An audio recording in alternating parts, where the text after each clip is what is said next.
মানুষের জীবনে সবসময় কিছু না কিছু ঘটে চলেছে। কখনো ভালো কিছু ঘটে, আবার কখনো দুর্ঘটনা ঘটে। এবার যখনই কোনো দুর্ঘটনা ঘটে, মানুষ ঈশ্বরের কাছে প্রার্থনা করে যে হে ঈশ্বর, আমাকে রক্ষা করুন, এই বিপদ থেকে আমাকে উদ্ধার করুন। বা সে সেই সমস্ত দোষ চাপিয়ে দেয় নিজের প্রারব্ধ, নিজের ভাগ্যের ওপর। কিন্তু যদি আপনি গভীরভাবে ভাবেন, তাহলে প্রত্যেক দুর্ঘটনা, বাধা এবং বিপদ আপনার জীবনে শুধু একটাই উদ্দেশ্য নিয়ে আসে, আপনাকে আরো যোগ্য করে তোলার জন্য। যদি আপনাদের একটা উদাহরণ দিই, বর্ষার ঋতুতে যখন প্রচন্ড মাত্রায় বৃষ্টি পড়ে, ছাদ থেকে জল পড়তে থাকে, তখন আপনি নিশ্চিত করে নেন, স্থির করে নেন যে এবার আমি এই ছাদকে নতুন করে বানিয়ে তুলব, আরো শক্তিশালী বানিয়ে তুলব, আরো দৃঢ় বানাবো। আপনার জীবনে যখন কোনো অসুখ করে, তারপর আপনি জীবনে আরো সাবধানী হয়ে যান, আরো সতর্ক হয়ে যান, স্থির করে নেন যে এটা যেন দ্বিতীয়বার না হয়, ঠিক কিনা? এই বিপদ, এই দুর্ঘটনা, এই সংকট, এগুলো জীবনে আসবে আপনাকে আরো শ্রেষ্ঠ করে তোলার জন্য। এবার এটা আপনার ওপর। আপনি একে ভাগ্যের পরিহাস বলে মনে করবেন, নাকি ঈশ্বরের সংকেত মনে করবেন, যিনি আপনাকে আরো শ্রেষ্ঠ করে তুলতে চান? সিদ্ধান্ত আপনারই। আসুন আর আমার সাথে ভালোবেসে বলুন, রাধা রাধা। এই সংসারে যখনই দুজন মানুষ একত্রিত হয়ে কোনো সমস্যার বিষয়ে আলোচনা করেন, তখন হয় সবার শেষে কোনো না কোনো সমাধান বের করেন, বা কোনো না কোনো বিবাদ করেন। এই বিবাদ হলো মনুষ্য জীবনের সব থেকে বড় ঝামেলা, সব থেকে বড় সমস্যা। ভেবে দেখুন, এই বিবাদ কেন হয়? তখনই হয় যখন বার্তালাপ ঠিকমতো হয় না। আর বার্তালাপ ঠিকমতো কেন হয় না? কারণ বেশিরভাগ সময় মানুষ একটাই ভুল করে বসে। সামনের মানুষের কথা শোনেন, কিন্তু তার উত্তর দেবার জন্য, তার কথার মর্ম বোঝার জন্য নয়। কিন্তু যেদিন থেকে, যে মুহূর্ত থেকে আপনি এটা শিখতে শুরু করে দেবেন যে আমি অপরের কথা শুনব, কিন্তু সেটা বোঝার জন্য, তাকে উল্টে জবাব দেবার জন্য নয়, সেদিন থেকেই বিবাদের সমাপ্তি ঘটবে আর বার্তালাপ স্পষ্ট হয়ে যাবে। দেখুন, হয় সামনের মানুষের কথা বুঝতে শিখুন, বা নিজের বক্তব্য ভালোভাবে সামনের মানুষটাকে বুঝিয়ে বলুন। বার্তালাপ নাকি বিবাদ, আপনি কোনটা চান? সিদ্ধান্ত আপনার। আসুন আর আমার সাথে ভালোবেসে বলুন, রাধা রাধা। অনেক সময় আমাদের মনেই ভাবনা আসে যে আমাদের নিরীহ স্বভাবের সুযোগ নিয়ে এই সংসারের মানুষ শুধু আমাদের দুঃখই দেয়। কতবার এমন মনে হয় যে আমরা সবাইকে সাহায্য করার জন্য এগিয়ে যাই, আর সকলে আমাদেরই দোষ দেয়। অনেক সময় এমন মনে হয় যে আমরা শুধুই সৎকর্ম করি, সকলের ভালো চাই, কিন্তু সকলে আমাদেরই বিষয়ে খারাপ কথা বলতে থাকে। দুঃখ হয়, কিন্তু আমাদের এটা ভেবে দেখা উচিত যে মানুষ আম গাছের গায়ে পাথর ছোড়ে, শাল গাছের গায়ে পাথর কেন ছোড়ে না? কারণ এই আম গাছে পাওয়া যায় মিষ্টি এবং সুস্বাদু ফল। অন্যদিকে শাল গাছ থেকে আমরা কি পাই? শুধুই কাঠ।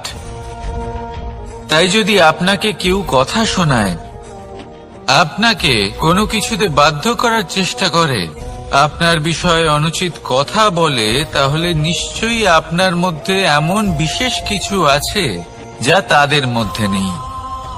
নিজের মধ্যে আত্মবিশ্বাস বাড়িয়ে তুলুন, ধন্যাত্মক ভাব আনুন, সৎকর্ম করতে থাকুন, কোনো কটুতা এই মনে প্রবেশ করতে দেবেন না। এই মন সুপ্রসন্ন হয়ে বলবে, রাধা রাধা। এই হলো এক আম গাছ, আর খুব যত্ন সহকারে আমি এটা বড় করেছি। প্রথমে বীজ বপন করেছি, তারপর সিঞ্চন করেছি, তারপর এর থেকে অঙ্কুর বেরিয়েছে, তারপর দিন প্রতিদিন আমি এতে জল দিয়েছি। আস্তে আস্তে ওর পাতা বেরিয়েছে, তারপর ও একটা গাছের আকার ধারণ করেছে। এইভাবেই যদি প্রতিদিন আমি ওর দেখাশোনা করি, তাহলে নিশ্চিত রূপে এর শিকড় আরো দৃঢ় হবে এবং একটা বিশাল গাছের আকার ধারণ করবে, যার থেকে কিছু ডাল জন্ম নেবে, আর তাতে আমি পাবো কিছু মিষ্টি সুস্বাদু আম ফল। এবার আম তো সকলের প্রিয়, সকলের পছন্দের ফল, সকলে খেতে চান। কিন্তু আম পাওয়ার জন্য আগে আপনাকে সেই গাছের যত্ন নিতে হবে। যদি আপনি গাছ লাগিয়ে তারপর ভুলে যান, তাহলে সেই গাছের কি হবে? তার অস্তিত্বটাই মুছে যাবে, তাই না? আমাদের সম্পর্কগুলো কিছুটা এরকমই হয়। যদি সম্পর্ক জুড়ে আপনি ভুলে যান, তাহলে তার অস্তিত্বই মুছে যাবে। তাই শুধুই সম্পর্ক গড়বেন না, তাকে পালনও করুন। নিশ্চিত রূপে আপনার এই সম্পর্করূপী বৃক্ষের ডালে আনন্দের মিষ্টি সুস্বাদু আম ফল নিশ্চয়ই পাওয়া যাবে। তাহলে প্রত্যেক দিন প্রত্যেক সম্পর্ক পালন করুন, তার থেকে আনন্দ লাভ করুন। এই মন ভালোবেসে বলবে, রাধা রাধা। হাস্য, হাসি জীবনে অত্যন্ত মূল্যবান হয়। কথায় আছে যে হাসি এবং হাস্য আমাদের জীবনে ওষুধের মতো কাজ করে, আমাদের সুস্থ রাখে, আমাদের জীবনের অনুভূতিগুলিকে আরো সুন্দর করে তোলে। কিন্তু প্রত্যেক ওষুধের মতোই এর সাথেও এটাই হয়। প্রত্যেক ওষুধ সঠিক সময়ে, সঠিক মাত্রায়, সঠিকভাবে গ্রহণ করতে হয়। যদি এরকম না হয়, তাহলে এই ঔষধও শরীরের ক্ষতি করে দিতে পারে। এবার আপনি ভাবতে পারেন, হাসি থেকে কিভাবে ক্ষতি হতে পারে? আপনি যদি অন্য কারোর উপরে হাসেন, তাহলে হয়তো তার মনে কষ্ট হতে পারে, তার অন্তরের মিত্র হয়তো শেষ হয়ে যেতে পারে, আর অন্তরের শত্রু জেগে উঠতে পারে। কিন্তু এটাই যদি আমরা সকলকে সাথে এনে সকলের সাথে হাসি, তাহলে হয়তো আমাদের অন্তরের এই হৃদয়ের ভেতরে লুকিয়ে থাকা যে শত্রু, তা শেষ হয়ে যেতে পারে, আর অন্তরের বন্ধুসত্তা প্রকাশিত হতে পারে। ঠিক কি না? এবার আপনাকে উদাহরণ দিই। যখন দ্রৌপদী দুর্যোধনকে নিয়ে হেসেছিল, তখন তা মহাভারতের সৃষ্টির কারণ হয়েছিল। কিন্তু সেইখানেই যখন পার্থ আর মাধব একসাথে বসে মৃদুমন্দ হাসতেন, তখন ধর্ম স্থাপন করা হয়েছিল। তা আপনি কি চান? কাউকে নিয়ে হেসে তাকে আঘাত করতে চান, নাকি সকলকে একসাথে এনে তাদের হাসিয়ে তুলে ধনাত্মক প্রভাব ফেলতে চান? সিদ্ধান্ত আপনার। আসুন আর আমার সাথে ভালোবেসে বলুন, রাধা রাধা। সিংহ। কথায় আছে সিংহ হলো বনের রাজা। কিন্তু যখন সিংহের তথা বনের রাজার খিদে পায়, তখন তাকেও বাইরে এসে কর্ম করতে হয়। কোন হরিণ নিজে সিংহের সামনে এসে এটা বলে না যে, আরে আপনি হলেন বনের রাজা, আপনি আমাকে ভোজন রূপে গ্রহণ করুন, আমি নিজের প্রাণদান করতে প্রস্তুত রয়েছি। এমন তো কখনোই হয় না। সিংহকে গুহা থেকে বাইরে বেরোতেই হয়, বনে ঘুরে বেড়াতে হয়, ধৈর্য ধরতে হয়, বিভিন্ন ধরনের পরিশ্রম করার পরেই তার ক্ষুধা নিবারণ হয়। হরিণ নিজে থেকে তার কাছে চলে আসে না। সেইভাবেই জীবনে কি সাফল্য আমাদের কাছে নিজে থেকে হেঁটে আসে? কখনোই আসে না। ততক্ষণ আসে না যতক্ষণ না আমরা পরিশ্রমের পথে চলা শুরু করছি। পরিশ্রম করতে থাকুন, এই পরিশ্রমের পথে অগ্রসর হতে থাকুন। যতক্ষণ আপনি পরিশ্রমের পথ ধরে এগোতে থাকবেন, সাফল্য আপনার কাছে আপনা আপনিই চলে আসবে। তাহলে জীবনে নিরন্তর প্রয়াস করুন, পরিশ্রম করতে থাকুন, সাফল্য লাভ করুন, আর আমার সাথে ভালোবেসে বলুন, রাধা রাধা। জীবনে ক্ষমা চাওয়া তাও কিছুটা সহজ, ক্ষমা করতে পারা অত্যন্ত কঠিন। ক্ষমা 2 অক্ষরের এই শব্দ হতে পারে, কিন্তু অত্যন্ত বড় এই শব্দ, অত্যন্ত গুরুত্বপূর্ণ এই শব্দ। কখনো কখনো অন্য কাউকে ক্ষমা করে দেওয়া তাও কিছুটা সহজ কাজ, কিন্তু নিজেকে ক্ষমা করতে পারা অত্যন্ত কঠিন হয়ে দাঁড়ায়।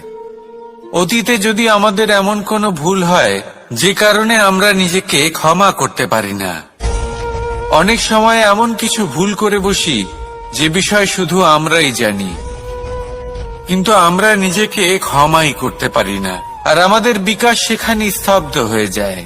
কারণ যদি আপনি ক্ষমা করতে না শেখেন, নিজেকে ক্ষমা যদি না করতে পারেন, তাহলে তা আপনার জীবনের সবথেকে বড় বাধা হয়ে দাঁড়াবে। সেই জন্য জীবনে অবশ্যই শিখুন যে কিভাবে নিজেকে ক্ষমা করতে হয়, আর শিখুন যে আগের করা ভুল আবার কি করে না করা যেতে পারে। এই মন হালকা হবে আর প্রসন্ন হয়ে বলবে, রাধা রাধা। আপনি কখনো কোনো সরোবরের দিকে তাকান, যার জল হলো শান্ত, স্থির। আপনি স্পষ্ট দেখতে পাবেন সেই সরোবরের তলদেশে কি রয়েছে। তাতে সাঁতরে বেড়াচ্ছে সুন্দর মাছ, চকচকে কিছু পাথর, স্বর্ণরূপী বালি, সবই আপনি দেখতে পাবেন। কিন্তু যখনই আপনি একটা ছোট্ট পাথর তুলে সেই জলে ছুঁড়ে ফেলবেন, তখন সেই জল বিচলিত হবে, আর সেই স্পষ্টতা ন্যূনতম হয়ে যাবে। তারপর কিছুই স্পষ্টভাবে দেখা যাবে না। এই ঘটনা মানুষের সাথেও ঘটে। মানুষ যদি বিচলিত হয়ে পড়ে, তখন সে বুঝতে পারে না যে বর্তমানে কি হয়ে চলেছে আর ভবিষ্যতে কি করা উচিত। কিন্তু সেই মানুষ যদি শান্ত থাকেন, স্থির থাকেন, ধন্যাত্মক থাকেন, তাহলে নিশ্চিত রূপেই বুঝতে পারবেন যে বর্তমানে কি করতে হবে আর ভবিষ্যতে কি করতে হবে। তাই নিজের মধ্যে সেই স্থিরতা আনুন, সেই ধৈর্য ধরুন, নিজেকে শান্ত রাখুন, আর সবার মধ্যে ভালোবাসা ছড়িয়ে দিন। এই মন প্রসন্ন হয়ে বলবে, রাধা রাধা। সম্পর্ক এ হলো এক বন্ধন যা আমাদের এক সূত্রে বেঁধে রাখে। কিন্তু এমন কিছু ব্যক্তি থাকেন যারা এই সম্পর্কের বিষয়ে নিজস্ব একটা ধারণা করে ফেলেন, যে সম্পর্ক এরকম হওয়া উচিত, সম্পর্ক সেরকম হওয়া উচিত। আমি এই সম্পর্কের জন্য কত কিছু করেছি এই ব্যাখ্যা করতে থাকেন, আর তার বদলে অনেক কিছু প্রত্যাশাও করেন। কিন্তু সত্য হলো এটাই যে সব সম্পর্ক একরকমের হয় না, কিন্তু প্রত্যেক সম্পর্কের একটা বিশেষত্ব থাকে। যেমন চোখ আর নাকের এই সম্পর্ককেই দেখুন। চোখের সব থেকে কাছে কে আছে? নাক আছে। কিন্তু এই চোখ দিয়ে এই নাককে আমরা দেখতেই পাই না। তবে কি ধরে নেব এই সম্পর্কের কোনো মূল্য নেই? এমনও নয়। ঠিক এইভাবেই যদি কোনো ব্যক্তি তার আবেগ আপনার কাছে ব্যক্ত করতে না পারেন বা প্রকট করতে না পারেন বা আপনাকে বোঝাতে না পারেন, তাহলে তার মানে এটা নয় যে তার সাথে আপনার সম্পর্কের তিক্ততা রয়েছে। এমনটা কখনোই নয়। শুধু চোখ আর নাকের এই সম্পর্কের মতোই হলো আমাদের জীবনে আমাদের আপনজনের সাথে সম্পর্ক। যদি কারোর ব্যবহার আপনার প্রতি অনুচিত হয় বা যদি কেউ অনুপস্থিত থেকে থাকে বা কেউ যদি আপনাকে বুঝতে না পারেন, তাহলে তার অর্থ এটা নয় যে আপনি সেই সম্পর্ক ভেঙে ফেলবেন। বুঝুন, আপনার জীবনে তার গুরুত্ব কোথায় আর তার জীবনে আপনার। সম্পর্ক গড়ে তুলুন, তাকে পালন করতে শিখুন, একসাথে মিলে চলুন। এই মন সুপ্রসন্ন হয়ে বলবে, রাধা রাধা। প্রারম্ভ শূন্যের দ্বারা হয়ে থাকে, তা সে ব্রহ্মাণ্ডই হোক, পৃথিবী হোক, আদি ইত্যাদি হোক। সবাই নিজের অস্তিত্ব শূন্য থেকে লাভ করে। এই শূন্য যার নিজের কোনো অস্তিত্ব নেই, কিন্তু সে সকলকে অস্তিত্ব দান করে থাকে। আমাদের এই শূন্যের মতো হতে হবে। যে আমাদের সাথে যুক্ত হবে তাদের অস্তিত্ব অনেক বেশি প্রখর হবে, বিশাল হবে, শ্রেষ্ঠ হবে। কিন্তু যেই আমরা তাদের থেকে দূরে যাব, তারা আমাদের উপস্থিতির আভাস পাবে, আমাদের গুরুত্ব বুঝতে পারবে। শূন্যই হলো সূত্রপাত, শূন্যই হলো সমাপ্তি। শূন্যকে কেউ যতই ছোট মনে করুক, কিন্তু এই শূন্য অত্যন্ত গুরুত্বপূর্ণ। তাই এই শূন্যের মতো হয়ে উঠুন আর আমার সাথে ভালোবেসে বলুন, রাধা রাধা। সাগরের ঢেউ সমুদ্র তটে ধাক্কা খেয়ে, পাথরের সাথে ধাক্কা খেয়ে তার আকার বদলে দিতে পারে। বিভিন্ন আকারের পাথরে এদের ঘষে ঘষে গোলাকার বানিয়ে দিতে পারে। কিন্তু এই সাগরের ঢেউ এদের নিজেদের আকার কখনো বদলায় না। কিন্তু এমন কেন? কারণ এরা বিচ্ছিন্ন হয়েও আবার একত্রিত হতে জানে। অর্থাৎ যখন এরা বিচ্ছিন্ন হয় তখন মতভেদ অবশ্যই, কিন্তু আবার একত্রিত হওয়া হলো এদের একতার প্রতীক।